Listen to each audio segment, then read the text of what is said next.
সবজি বিক্রি করে বাড়ি ফেরার পথে পথ দুর্ঘটনায় মৃত্যু হলো দুই যুবকের। উত্তরবঙ্গ মেডিকেল কলেজ সংলগ্ন কাওয়াখালী এলাকায় মর্মান্তিক দুর্ঘটনাটি ঘটে।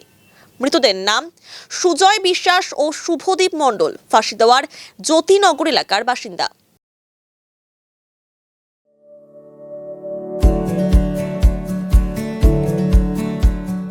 Pampered, not just a hospital, but a mother.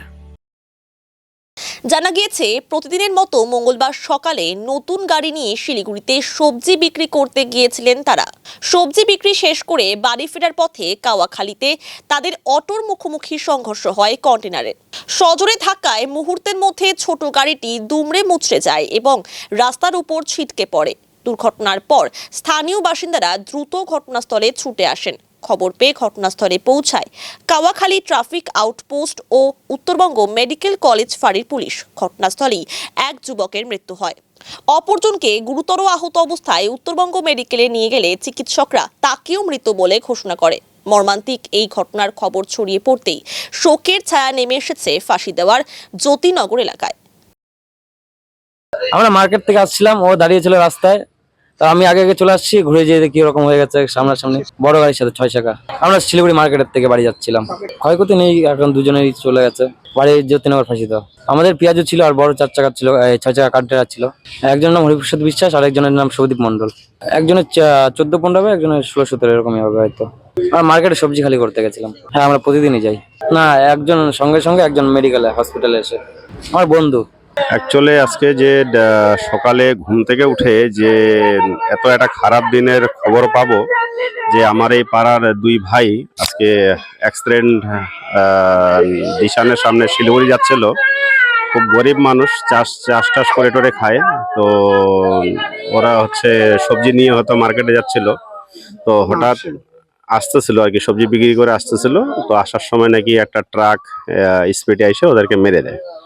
এই দুইটা বাচ্চা এত কম বয়সী, আজকে বাবা মার যেন সেবা করতে পারে, বাবা মাকে যেন খাওয়াইতে পারে, তার জন্য সকালবেলা উঠে এরা সবজি নিয়ে যায় মার্কেটে। আজকে যেভাবে একটা ট্রাক আইসা মেরে দিল, তাতে জ্যোতিনগরে কেন ফাঁসি দেওয়া ও শিলিগুড়ির বুকের মধ্যে এত বড় একটা দুঃখজনক ঘটনা, মানে এটা আমার ভাষা দিয়ে হয়তো আজকে আমি মানে আমার কথায় হয়তো বেরোচ্ছে না যে এটার কি বলবো, মানে কার দোষ। গাড়িওয়ালাগুলা যদি একটু সাবধানে চালায়, আজকে যে গাড়িটা মারছে সে যদি একটু সাবধানে চালাইতো, হয়তো আজকে তাহলে এই দুইটা বাচ্চা ছেলের হয়তো প্রাণটা যেত না। তা আমি অনুরোধ করবো আপনাদের মিডিয়ার মাধ্যম দিয়ে যে যারা গাড়ি চালায় তারা একটু যদি সাবধানে চালায়, তাহলে কিন্তু এইসব ধরনের ঘটনাগুলোকে এড়ানো যায়। দেখেন, ট্রাফিক পুলিশরা করছে, এটা আমি অস্বীকার করব না। ওনারা ব্যারিকেড দিচ্ছে, কিন্তু ব্যারিকেড দিয়ে তো সবকিছু হয় না। আমরা সেফ লাইফ সেফ ড্রাইভ লিখে দিলাম, তাতে হয় না। কিন্তু তার জন্য আমাদের একটু স্পিড যে গাড়িগুলো চালায়, সেই গাড়িগুলাকে যদি আমরা একটু দাঁড়িয়ে যদি কেস দেয় কিংবা ধমক দেই, তাহলে হয়তো আগামী দিনে গাড়ি চালকগুলো হয়তো স্পিডে চালানোটা হয়তো বন্ধ করবে। কিন্তু এই সেফ লাইফ সেফ ড্রাইভ দিলাম কিংবা ব্রেকেট দিলাম, তাতে কি অ্যাক্সিডেন্টটা কমছে? অ্যাক্সিডেন্ট তো যেমন হচ্ছে সেমনই হচ্ছে। তাতে আমি ট্রাফিক ওসিকে, আমাদের যারা এইসব বিভাগ দেখাশোনা করে, তাদেরকে অনুরোধ করব যে আপনারা যখন গাড়িগুলা স্পিডে আসছে, সেই গাড়িগুলাকে ফলো করে তাদেরকে দাঁড়া করে তাদেরকে একটা ওয়ার্নিং দিন। এইভাবে করে হবে না। যদি এই অ্যাক্সিডেন্টগুলো বন্ধ করতে হয়, প্রতিদিন আপনাদের মিডিয়ার মাধ্যম দিয়ে অ্যাক্সিডেন্ট দেখতে হচ্ছে, এটা খুব দুঃখজনক ঘটনা। সে ছোট হোক বড় হোক, একটা দিন বাকি নেই যে আপনাদের মিডিয়ার মাধ্যম দিয়ে দেখি না যেরকম ধরনের ঘটনা ঘটে না। যদি আজকে ট্রাফিক ওসি যদি একটু চেষ্টা করে যে যেসব লরিগুলা স্পিডে এসে সেই লরিগুলাকে যদি দাঁড়ায়, যদি তাদেরকে যদি ওয়ার্নিং দেয়, তাহলে খুব ভালো হয়। তাহলে আজকে যেসব মায়ের কোল খালি হয়, আরো অন্য ভাবে ক্ষতি হয়, তাদের কোনো জিনিস ক্ষতি হবে না। পরিবারের পাশে এসে কি বলবো, এটা আমারই পাড়া। সবচেয়ে বড় দুঃখজনক ঘটনা হচ্ছে যে আমারই পাড়াতে আজকে এরকম দুইটা ঘটনা ঘটছে, যে আমার মানে ভাষা নেই যে আজকে আমি কিভাবে মানে এই বিষয়গুলো বলবো। খুব কষ্ট হচ্ছে শুনে।